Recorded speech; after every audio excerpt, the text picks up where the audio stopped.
साडा इस टॉपिक है safe handling of refrigeration cylinder along with cylinder valves. Week number है 39। सो जिस तरह कि साडा अज का प्रैक्टिकल टॉपिक है safe handling.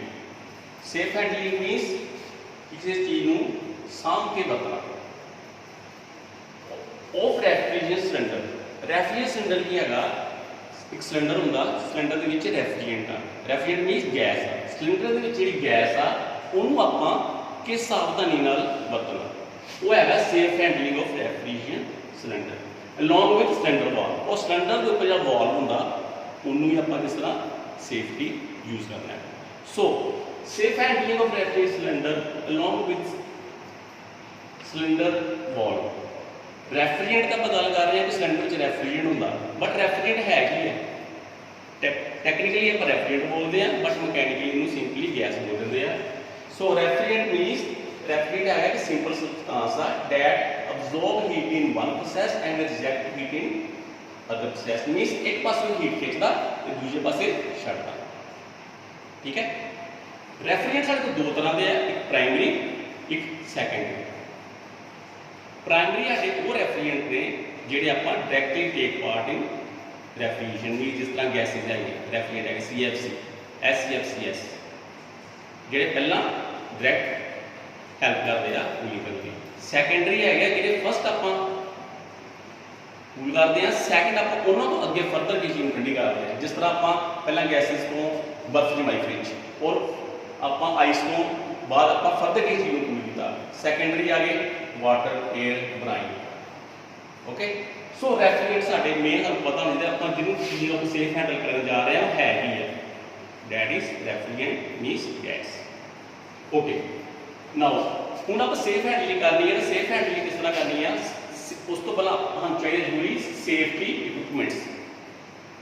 Safety equipment means equipment की है जो आप टूल वगैरह यूज कर रहे हैं।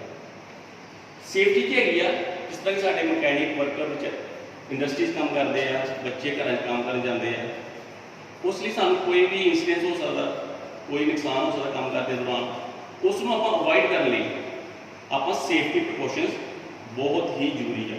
किसी भी काम करने को पहला आप उस चीज़ की इंस्पैक्शन करनी है कि आप काम करना किस तरह, सानू कि सेफ्टी प्रिकॉशन चाहिए।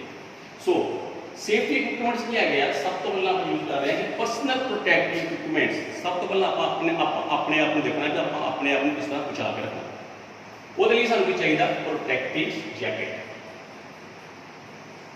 Gloves, safety glasses, personal gas detector and fire extinguisher. So यह तुहाडे सेफ्टी इक्विपमेंट है मैं दस रहा प्रैक्टिकली कि किस तरह के होंगे है। देखो प्रोटेक्टिव जैकेट। प्रोटेक्टिव जैकेट की हैगी है एक एप्रन लाओ तुम जी आप जैकेट पानी हैगी है इन्हों आप इस तरह वीर करेंगे यह साडा एप्रन का काम दे जैकेट का काम देगा। सैकेंडली साडे ग्लव्स है जोड़े कि आप काम वीर करके कोई काम करना आप हथों से वीर करके करेंगे। ठीक है। नैक्सट साडे आए हैं सेफ्टी ग्लासेस। सेफ्टी ग्लासेस जो आप यूज़ करनी है आप अपनी आईज को प्रोटेक्ट करने लिए करनी है। यह साढ़े बहुत ही बेनीफिट है सेफ्टी ग्लासेस साड़ी आईज को किसी तरह कोई नुकसान ना पहुंचे। दैन है personal gas detector. Personal gas detector एक इक्विपमेंट है जोड़ा कि आप लार्ज इंडस्ट्रीज में यूज़ करते हैं। इनू आप इस तरह यूज़ करते हैं कि यह डिटेक्टर की करता, पर्सनल डिटेक्टर की करता, it detect the refrigerant leakage. जितों लीकेज होगी उतो रेफ्रिजरेंट बाहर आएगा और उस रेफ्रिजरेंट को मैं डिटेक्ट कर लेंदा और कोई भी इंसीडेंट होने तो पहला तुहानू अवेयर कर देगा भी इत्थे गैस लीक हो रही है। It is very beneficial in industries for worker. Then next is fire extinguisher. Fire extinguisher अग बुझाऊ जंतर। जे बाई चांस कोई मिसहैपनिंग हो जाती है रेफ्रिजरेंट लीक हो रहा नहीं पता चलिया अग लग गई है तो साढ़े को फायर एक्सटिंग्विशर होना बहुत जरूरी है जिहड़ा सानू अग बुझा सके। यह किस तरह अग बुझाता है ये CO2 होंगी है कार्बन डाइऑक्साइड यह होंगी है ਜਾਂ ड्राई पाउडर के फॉर्म होंगी है जिदे आप अग लग जाती है तो आप स्प्रे करते हैं तो वो ऑक्सीजन मात्रा खत्म कर देंगे तो अग साड़ी बुझ जाती है। यह तुहानू दसदा मैं किस तरह का होंगे।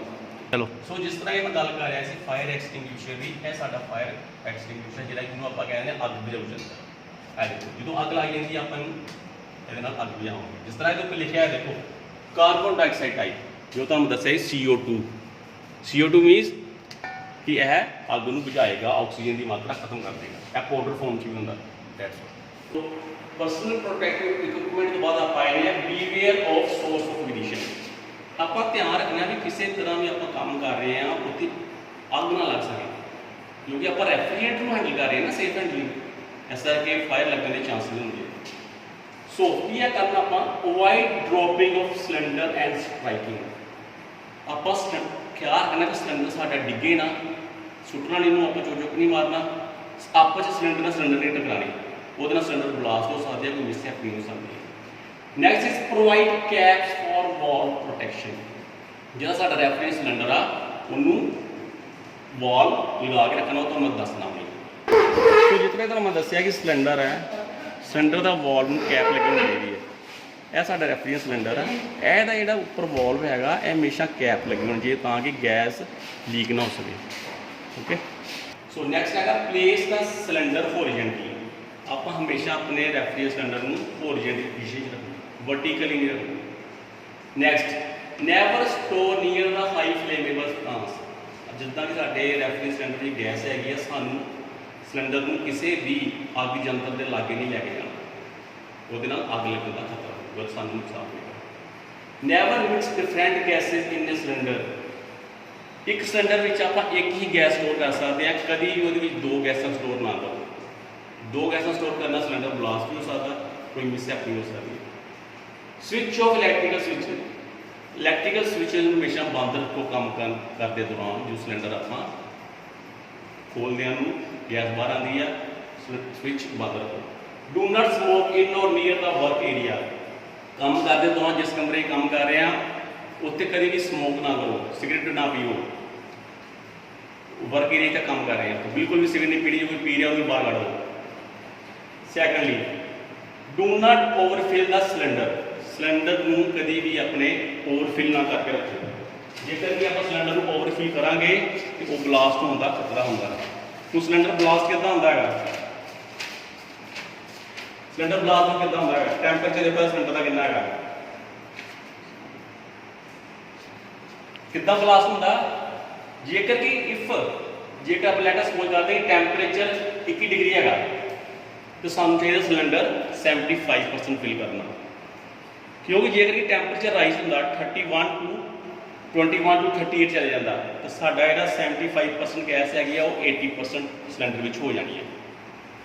जिस तरह साडा इंडिया च टेंपरेचर हैगा 43 to 48 degree, the temperature rise हो जाता 54 ते। जे टेंपरेचर 54 चले जाता तो साडा सिलेंडर ब्लास्ट हो जाएगा, क्योंकि आप सिलेंडर में गैस ज़्यादा फिल करती है। इसलिए हमेशा सिलेंडर रेफ्रिजरेटर सिलेंडर में कभी भी ओवरफिल नहीं करना चाहिए। ओके, यह साडी सेफ्टी इक्विपमेंट्स है, सेफ्टी हैंडल कितना करना रेफ्रिजरेटर में, safe handling of refrigerator cylinder. So अज के टॉपिक में मैं तुहानूं यही मेन दस रहा कि अपने आप को किस तरह बचा के रखना काम करने के दौरान। सो थैंक यू जी। नैक्सट